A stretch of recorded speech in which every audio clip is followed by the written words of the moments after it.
tingin mo papatulang ka ni Lorraine? Hindi. Di ba, Lorraine? Hindi mo papatuloy yung mga losers katulad nito. Di wala nga yung may aambag sa'yo eh. First of all, wag mong tatawagin yung pangalan ko like we're close. Second, how dare you speak to her that way?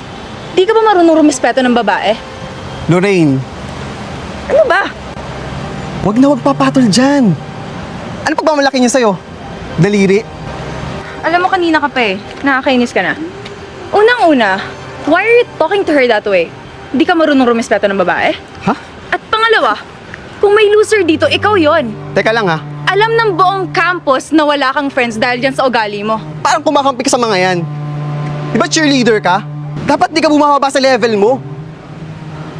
Alam mo, kung may mababang level dito, ikaw yon. Ako? At saka ngayong nakita kita ng malapitan, ang pangit mo pala, no? Sobrang layo ng mukha mo sa social media. What a catfish! Ano mo, yabang mo din, no? Ah, bakit? Ano mo, Lorraine? Ano, ha? Hawakan mo ako? Ano? Kala mo di kita Yabang mo ha!